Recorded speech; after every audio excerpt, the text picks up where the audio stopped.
अस्सलामु अलैकुम वरहमतुल्लाहि वबरकातुहू। उम्मीद है नाजरीन आप सब खैरियत से होंगे।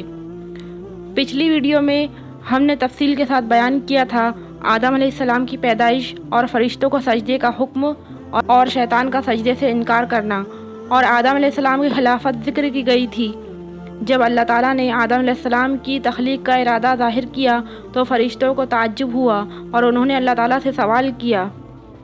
इस मकाम पर फरिश्तों का सवाल ये नहीं था कि अल्लाह ताला से मुनाज़रा करे या इसके फ़ैसले पर एतराज़ करे, बल्कि वो जानना चाहते थे कि आदम अलैहिस्सलाम की पैदाइश की वजह क्या है और उनको खलीफा बनाने में क्या हिकमत है।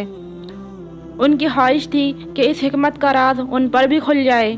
चुनांचा फरिश्तों के अंदाज़ और मकसद में गफलत पर तंबिया करने के बाद अल्लाह ताला को ये पसंद आया कि उनके सवाल का जवाब, जो बाज़ाहिर हज़रत आदम अलैहिस्सलाम की तहकीर पर मबनी था, तहल और अमल के ज़रिए इस तरह दिया जाए कि इन्हें ना सिर्फ ख़ुद इंसान की बरतरी और अल्लाह की हिकमत की अज़मत और बुलंदी को ना सिर्फ मानना पड़े, बल्कि उनकी अपनी दरमानदगी और इज्ज़ का मुशाहिदा हो जाए। इसीलिए अल्लाह ताला ने हज़रत आदम अलैहिस्सलाम को आला तरीन सिफ़त इल्म से नवाजा और उसे इन चीज़ों का इल्म अता किया, और फिर फरिश्तों के सामने पेश किया और कहा कि तुम इन चीज़ों का क्या इल्म रखते हो। इनके पास इल्म नहीं था, वो क्या जवाब देते, लेकिन अल्लाह के करीब थे, समझ गए कि हमारा इम्तिहान मकसूद नहीं, क्योंकि इससे पहले हमें ये इल्म नहीं दिया गया था कि इम्तिहान होना है, बल्कि इससे तंबिया मकसूद है कि ज़मीनी खिलाफत का मदार तस्बीह व तहलील, तक़दीस व तमहीद पर नहीं, बल्कि इल्म नामी सिफ़त पर है, क्योंकि नियत, इख्तियार, फितरत और तसर्रुफ़ और कुदरत का इख्तियार इल्म के ज़मीनी मियार के बगैर नामुमकिन है। बस चूँकि अल्लाह ताला ने आदम अलैहिस्सलाम को अपने इल्म की सिफ़त का मज़हर बनाया है, तो यकीनन वही अर्ज़ी खिलाफत का हक़दार है।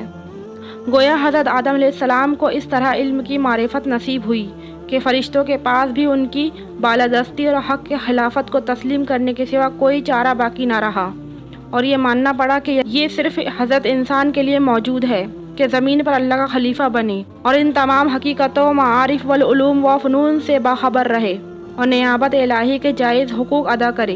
हज़रत आदम अलैहिस्सलाम का जन्नत में क़याम और हव्वा अलैहिस्सलाम की पैदाइश।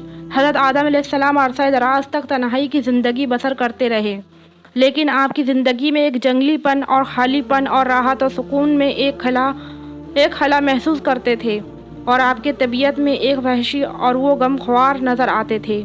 इसलिए अल्लाह ताला ने हज़रत हव्वा अलैहिस्सलाम को पैदा किया और हज़रत आदम अलैहिस्सलाम को अपना साथी पाकर बहुत खुशी हुई और अपने दिल में सुकून महसूस किया। हज़रत आदम अलैहिस्सलाम और हव्वा अलैहिस्सलाम को जन्नत में रहने और उसकी हर चीज़ से फ़ायदा उठाने की इजाज़त दी गई, लेकिन एक दरख्त को निशानजद करके कहा गया कि इसे ना खाए, बल्कि इसके करीब भी ना जाए। आदम अलैहिस्सलाम की जन्नत से रवानगी। अब इब्लीस को मौका मिला और इसने हज़रत आदम और हव्वा के दिल में ये वसवसा डालना शुरू कर दिया कि ये दरख्त जन्नत का दरख्त है, इसका फल खाने से जन्नत में दायमी सुकून और राहत और अल्लाह ताला के कुर्ब का ज़ामिन है। और कसम खाकर इसने कहा कि मैं तुम्हारा खैर ख्वाह हूँ, तुम्हारा दुश्मन नहीं। ये सुनकर हज़रत आदम अलैहिस्सलाम के इंसानी और बशरी हवास में सबसे पहले निसियान यानी कि भूल चूक का ज़ुहूर हुआ, और ये भुला बैठे कि अल्लाह ताला का हुक्म ज़रूरी था, ना कि रब की तरफ से कोई मशवरा। आखिरकार इन्होंने जन्नत के हमेशा के क़याम और अल्लाह के कुर्ब के अज़्म में लग़ज़िश कर दी और इस दरख्त का फल खा लिया। इस फल को खाते ही बशरी लवाजिम यानी कि इंसानी ज़रूरियात उभरने लगे। देखा तो नंगे हैं और कपड़ों से महरूम हैं। जल्द ही आदम और हव्वा ने शर्मगाहों को पत्तों से ढांपना शुरू कर दिया।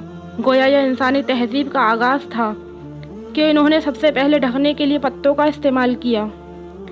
इधर ये हो रहा था कि अल्लाह ताला का गज़ब नाजिल हुआ और आदम अलैहिस्सलाम से पूछा गया कि इनकार करने के बावजूद आपने ये हुक्म क्यों नहीं माना।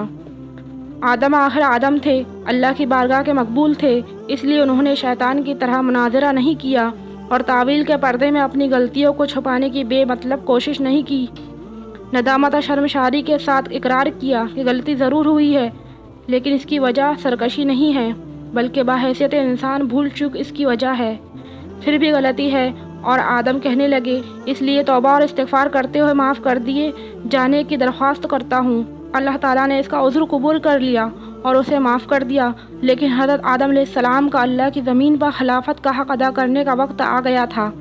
चुनांचा हिकमत के तकाज़े के तौर पर आपने ये फ़ैसला भी दिया کہ آپ اور آپ کی اولاد کو ایک خاص وقت تک زمین پر قیام کرنا ہوگا، اور آپ کا دشمن ابلیس اپنی تمام تر عداوت کے ساتھ وہاں موجود ہوگا، اور آپ کو دو متضاد قوتوں ملکوتی اور طاغوتی کے درمیان اسی طرح رہنا پڑے گا۔